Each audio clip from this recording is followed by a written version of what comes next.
ایک غریب کسان جس کی ساری فصل تباہ ہو گئی اور اس نے سیدھا خدا کو خط لکھ دیا، لیکن اصل حیرت تب ہوئی جب اس خط کا جواب بھی آیا۔ یہ کہانی ہے ایک کسان لینچو کی۔ ایک گھر جو پوری وادی میں اکلوتا تھا، ایک چھوٹی پہاڑی کی چوٹی پر واقع تھا۔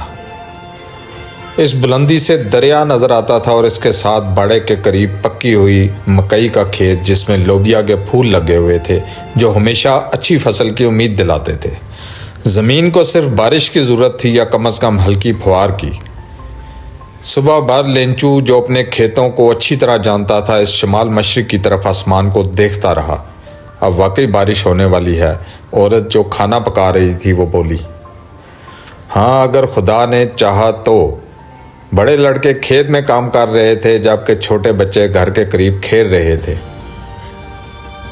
یہاں تک کہ عورت نے سب کو آواز دی، آؤ کھانا کھا لو۔ کھانے کے دوران جیسا کہ لینچو نے پیشن گوئی کی تھی، بارش کے بڑے بڑے قطرے گرنے لگے۔ شمال مشرق میں بادلوں کے بڑے بڑے پہاڑ نظر آ رہے تھے، ہوا خوشگوار اور تازہ تھی۔ لینچو باہر گیا صرف اس لیے کہ بارش کو اپنے جسم پر محسوس کر سکے۔ واپس آ کر وہ بولا، یہ بارش کے قطرے نہیں بلکہ نئے سکے ہیں۔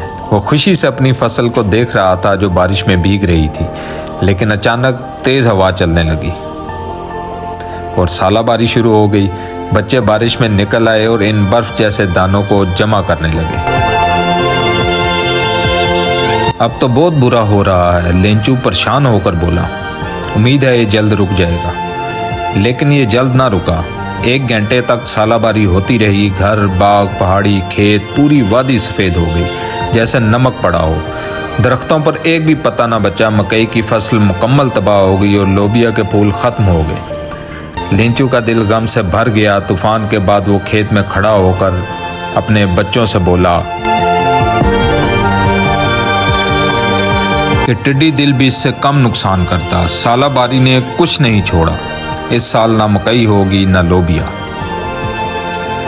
ہماری ساری محنت ضائع ہو گئی، ہماری مدد کرنے والا کوئی نہیں، لیکن اس گھر میں رہنے والوں کے دل میں ایک امید باقی تھی، خدا کی مدد۔ اتنا پریشان نہ ہو، کوئی بھوک سے نہیں مرتا، لوگ تو یہی کہتے ہیں۔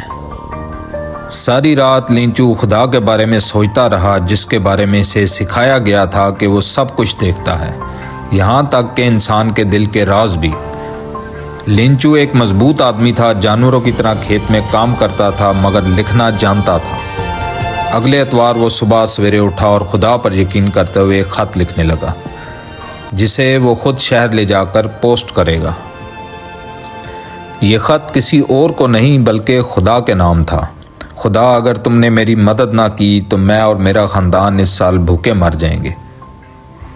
مجھے پیسے بھیجو تاکہ میں دوبارہ بیج بو سکوں اور اگلی فصل تک گزارا کر سکوں۔ اس نے لفافے پر لکھا خدا کے نام اور اس کو پوسٹ آفس میں ڈال دیا۔ ایک ڈاکیے نے یہ خط پڑھا اور ہنسنے لگا۔ اس نے اپنے افسر کو دکھایا۔ پوسٹ ماسٹر بھی پہلے ایسا پھر سنجیدہ ہو گیا اور بولا، کیا ایمان ہے، کاش میرا ایمان بھی ایسا ہوتا۔ اس نے فیصلہ کیا کہ اس کسان کے ایمان کو ٹوٹنے نہیں دینا چاہیے۔ اس نے پیسے جمع کیے، خود بھی دیے اور دوستوں سے بھی لیے۔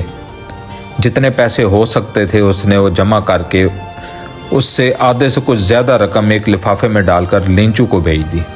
ساتھ صرف ایک دستخط لکھا، خدا۔